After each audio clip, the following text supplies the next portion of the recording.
സൂര്യൻ അസ്തമിക്കാത്ത രാജ്യമായ ഇംഗ്ലണ്ട് 21-ാം നൂറ്റാണ്ടിൽ എത്തി നിൽക്കുമ്പോൾ ഈ രാജ്യത്തിന്റെ ആത്മീക നിലവാരം എങ്ങനെയായിരുന്നു എന്നും ഇപ്പോൾ എങ്ങനെയായിരിക്കുന്നു എന്നും വിലയിരുത്തുക മാത്രമാണ് ഈ വീഡിയോ കൊണ്ട് ഞങ്ങൾ ഉദ്ദേശിക്കുന്നത്. ഈ വീഡിയോ കണ്ട ശേഷം ഈ രാജ്യത്തിന്റെ ആത്മീക പുരോഗതിക്ക് വേണ്ടി നമുക്കോ നമ്മുടെ തലമുറയ്ക്കോ എന്തെങ്കിലും ചെയ്യുവാനുണ്ടോ എന്നും ഒരു സ്വയം പരിശോധനയ്ക്ക് തയ്യാറാകുവാൻ നമുക്ക് ശ്രമിക്കാം. IPC UK ആൻഡ് അയർലൻഡ് റീജിയന് വേണ്ടി Christ in 21st century Britain എന്ന പേരിൽ ഈ ഫ്യൂഷൻ ഞങ്ങൾ സമർപ്പിക്കുന്നു.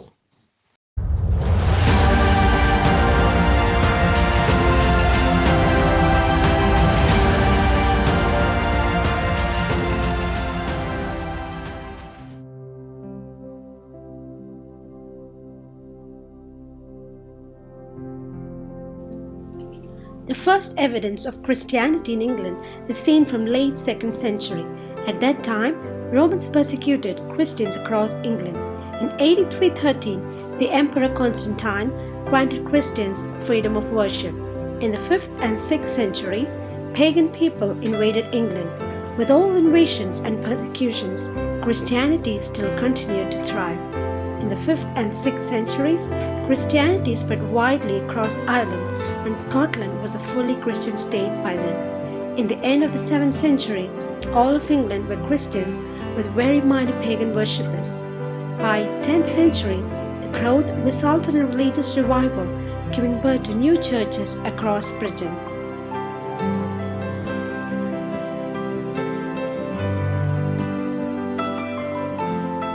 One of the great Christians of the early 16th century was William Tyndale.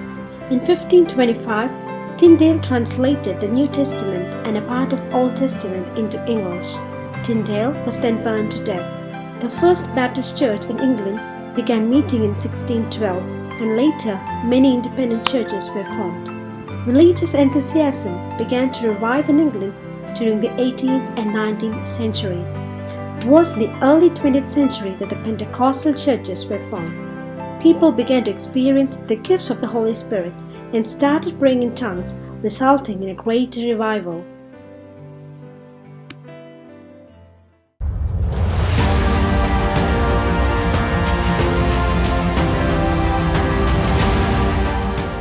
There are many inspirational and famous Christian missionaries throughout the history. William Carey. William Carey is known as the father of modern missions. Being self-motivated, he learned several Indian languages. He then became a Sanskrit professor, skilled linguist, writer, and translated Bible in many languages, including Bengali, Tamil, and many other languages. He was instrumental in influencing many other missionaries to the foreign field, particularly to India. John Wesley.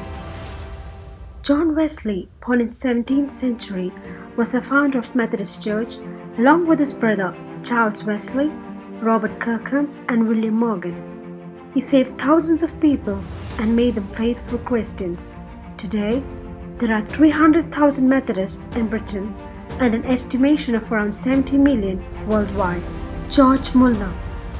George Muller was a great prayer warrior who preached heavily about the need for missionaries around the world. He was instrumental in promoting the idea of faith missions. He supported more than 189 missionaries and circulated over 275,000 Bibles in different languages. At the age of 70, he traveled 200,000 miles, going around the world, preaching in many lands and in different languages. He continued his evangelistic tours until he was 90 years of age. David Livingstone. David Livingstone, born in Scotland in 1813, was a medical missionary with the London Missionary Society. For the love of the Lord and the desire to spread the gospel, he mapped the continent of Africa in preparation for many missionaries to come. Livingstone is considered to be one of the greatest missionary heroes. Charles Spurgeon. Charles Spurgeon, England's best-known preacher, was born on June 19, 1834. Thousands of people gathered every Sunday for over 40 years to hear his lively sermons. In addition to his regular pastoral duties, he founded Sunday schools, churches, orphanage and the pastor's college. Thomas Paul Parrott. Thomas Paul Parrott has been described as the apostle of Pentecostal movement in Europe. His meetings attracted large groups of people from different denominations, and visitors began to flock to hear him from overseas. Alexander Boddy. Alexander Boddy, born in 1854, was the main pioneer of Pentecostalism in Britain during the early 20th century. In 1907 Keswick Convention, 20,000 people spoke in tongues through the pamphlet he distributed called Pentecost for England. Evan Roberts. Evan Roberts, born in the 19th century, was the most important figure in the Welsh revival. He mastered the scriptures, and his manner of public speaking struck deep into those who heard it. He inspired the creation of house prayer groups to pray for the growth of the revival. Roberts' revival was widespread across Wales, England, North America, and other parts of the world. Smith Wigglesworth. Smith Wigglesworth was born in 1859. He had no proper education until late in his teenage when he decided to learn the Holy Scriptures, and the only book that he read in his lifetime was the Holy Bible. Wigglesworth, who was a stammerer, began to speak clearly in 19 tongues when he was filled by the Holy Spirit.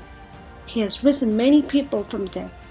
Smith later went on to develop a major international preaching and healing ministry of his own.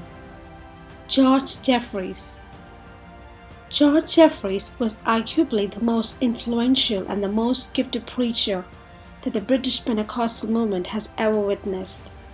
He was converted in the Welsh revival on November 20, 1904, with his brother Stephen under the evangelistic ministry of Glasman Jones. His evangelistic and divine healing campaigns soon filled the largest public halls in the country. There were thousands of converts, scores of healings, and dozens of churches planted during his lifetime.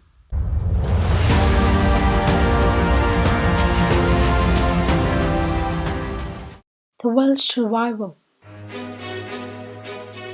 Many people will be familiar with the Welsh Revival of 1904, which is often referred to as the Evan Roberts Revival.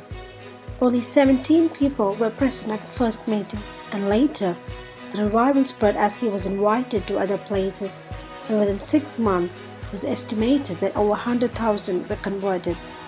Not only were individual lives changed by the power of the Holy Spirit, but entire communities were renewed. Drunkards, thieves, gamblers were transformed. Miners prayed together before commencing the shifts in the pits. Football and rugby teams were converted and fixtures abandoned. Pubs were empty and dance halls were deserted. Magistrates had very few cases before them. Police forces were removed from Wales.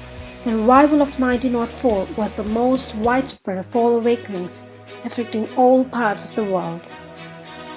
At the end of August 1907, Thomas Parrott, a British-born and educated Methodist minister from Norway, came to Sunderland to start a campaign of meetings in the church hall. His meetings were known for the speaking in tongues, tremendous prayer and praise with solid biblical preaching. Among those who came to Sunderland were Smith Wigglesworth, who spoke in tongues for the first time, Stephen and George Jeffreys, John and Howard Carter, and numerous other people who later became leaders of the Pentecostal movement that swept the world.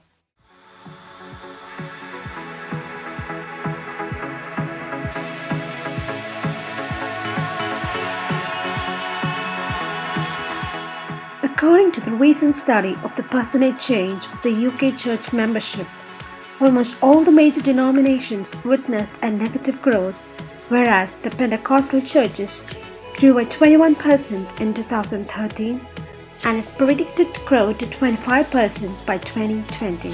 According to the recent study of UK Christianity, only 2% of the population go to church on a Sunday, yet only 60% believes that Jesus even existed, with 22% describing him as a mythical or fictional character and another 18% unsure.